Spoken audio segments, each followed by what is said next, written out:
Bonsoir à toutes et tous, je suis heureux de vous retrouver pour ce nouvel 1, 2, 3 BD chez les libraires. Alors ce soir je vous emmène au Mans, c'est une des plus belles librairies de bande dessinée, c'est bien sûr la librairie Bulle. Et on va retrouver Samuel et Fred pour 3 nouveaux conseils de lecture. Allez c'est parti, on y va. Salut Samuel, salut Fred. Salut Christophe. Salut Christophe. Bon, vous allez bien? Très bien. Ben oui, oui, et d'autant plus que c'est l'année des 40 ans de la librairie, donc Mais nous oui. sommes à fond. Donc il y a une belle fête qui est prévue quand? Il va y en avoir plusieurs, mais la prochaine approche à grands pas puisque ça sera vendredi soir, donc avec pas mal de choses prévues de notre côté.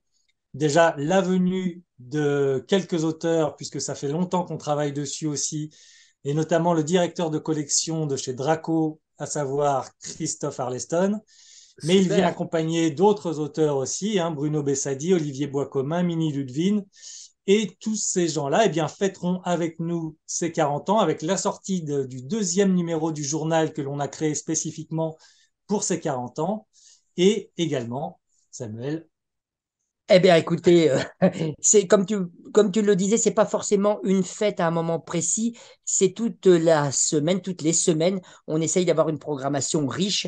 Et là, à l'occasion de la sortie de ce second numéro, chaque numéro retrace 10 ans de la vie de la librairie. Nous accompagnons cette sortie d'une bière spécifiquement créée par un brasseur du Mans avec une étiquette spécifique. La première, c'était Paul Coé, le dessinateur des Vieux Fourneaux. Oui. Et vendredi, ce sera Emmanuel Rezé.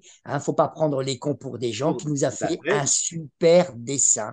Et puis par la suite, il y aura plein de choses, mais peut-être on renoue l'occasion de revenir là-dessus, Christophe, notamment avec un second semestre en apothéose. Ah, ben je reviendrai vous voir. Alors, j'ai bien fait de venir là pour que vous nous annonciez tout ça, mais je reviendrai bien sûr pour la suite. Alors, Fred, c'est toi qui commence par un premier conseil de lecture. Allez, je commence avec ce très beau album de Christian Lax, L'Université des Chèvres, paru chez Futuropolis. On n'est jamais vraiment déçu par Christian Lax, mais là, je trouve que quand même, il a joué un petit coup de maître quand même avec cet album. Un album qui est pour moi important parce qu'il raconte des choses importantes sur notre époque, bien que l'album se déroule sur plusieurs époques et sur plusieurs continents en réalité. Que d'abord, on va suivre un instituteur, en tout cas on l'appelait pas encore vraiment comme ça, une sorte de colporteur au 19e siècle qui allait de village en village pour enseigner aux jeunes enfants dans des villages justement un peu éloignés, dans les montagnes, etc. Ce personnage, donc on va le suivre aussi puisqu'il va émigrer aux États-Unis lors de la ruée vers l'or, mais il Mhm. va toujours bien avoir en tête cette idée de transmission, de transmettre cette éducation. Et l'histoire ne s'arrête pas là, puisqu'on va suivre aussi, alors peut-on dire un petit peu, mais on va pas trop en révéler, mais une partie de sa descendance, on suit quelques personnages à notre époque, sur d'autres continents, aux États-Unis bien sûr, mais aussi en Afghanistan.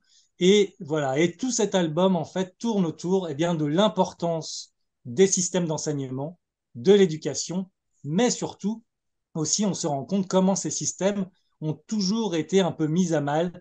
à travers les siècles et à travers les continents. Et c'est pour ça que cet album, il est vraiment important, je pense, aujourd'hui, puisque cette éducation, évidemment, on peut facilement la relier à de nombreuses questions aujourd'hui, Mhm. qu'elles soient politiques, qu'elles soient sociologiques, idéologiques. Et on peut remettre tout ça en perspective avec notre époque et notre civilisation à nous. C'est effectivement une question qui est au centre de l'actualité en ce moment. Donc, Complètement. choix judicieux. Samuel, par ailleurs, on va se promener un petit peu différemment avec ce nouvel album que tu nous présentes. Oui, complètement. D'abord, un album que l'on pourrait penser plutôt jeunesse. Et d'abord, ça fait du bien parce que la BD jeunesse, c'est quand même aussi au centre de toute cette création bande dessinée. Un album un peu atypique, Voyage de malade, de Joséphine Marc, aux Alors, éditions. montre-nous à l'écran parce que la Oui, couverture est un peu oui, marrante. bien sûr, pardon, elle était à côté de moi, aux éditions Gallimard BD. Et déjà, je dirais que tout est dans le titre, Voyage de malade. eh bien, évidemment, quand on dit ah ouais, c'est un vrai voyage de ouf, un vrai voyage de fou, ça s'exprime dans la couverture, mais c'est aussi peut-être un voyage de quelqu'un qui serait atteint d'une maladie. Eh bien, c'est un petit peu tout ça à la fois. Nous rencontrons nos deux protagonistes dans l'hôpital d'une forêt où là, la salle d'attente est bondée de malades et l'arrivée d'un chien et d'un chasseur va mettre tout cet hôpital à mal. Et là, deux personnages qui se trouvaient dans la chambre voisine, un petit lapin et un loup, eh bien, vont devoir quitter précipitamment, évidemment, ce lieu.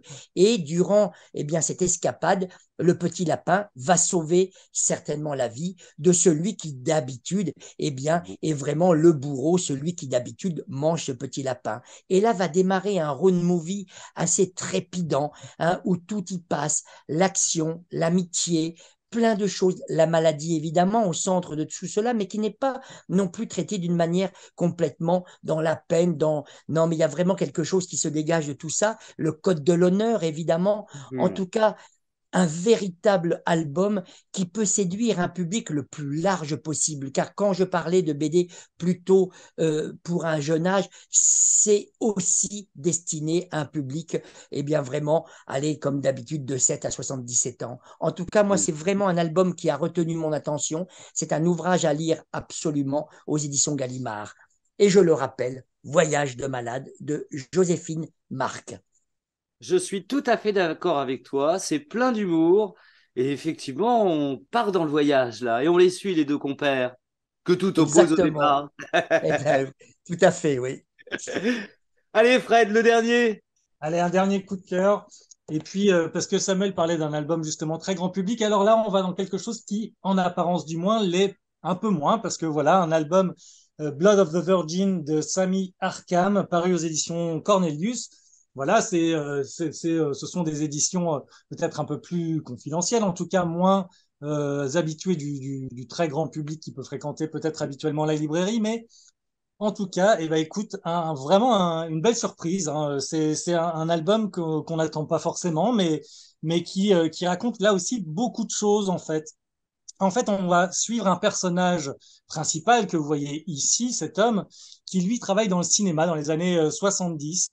Mais dans le cinéma, en fait, il travaille dans un genre très particulier qui est en gros le genre du film de série B, voire de série Z même, vraiment des petits films à petit budget faits avec trois bouts de ficelle.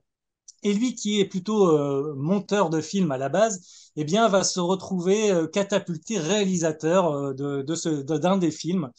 Et on va le voir se débattre avec tous les problèmes de tournage, etc., etc.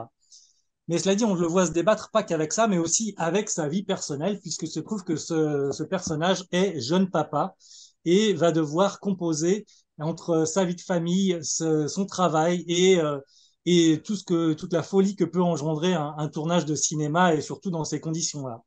Donc c'est un ouvrage qui est voilà entre le récit de vie très personnel et le dessin, le portrait de la photographie d'un montage de film en train de se réaliser. C'est très très bien fait, vraiment un trait assez ligne claire, mais vraiment à l'anglo-saxonne. Hein. Tous les fans de Daniel Close, etc., pourront se retrouver un petit peu dans ce type dans ce récit-là. C'est vraiment très très réussi. Et l'album, semble-t-il, bénéficie d'une presse assez dithyrambique ces derniers temps. Donc, je pense que c'était bien de pouvoir mettre cet album un peu en lumière aussi. Eh ben, c'était très bien. Je vous Voilà. remercie à tous les deux pour ces trois coups de cœur. Et puis, je vous souhaite un bon maman vendredi avec ces auteurs en dédicace et puis la fête qui va autour. Écoute, Et tu puis, peux je voudrais vous venir voir. aussi, hein. Tu peux Bon, venir bah boire alors.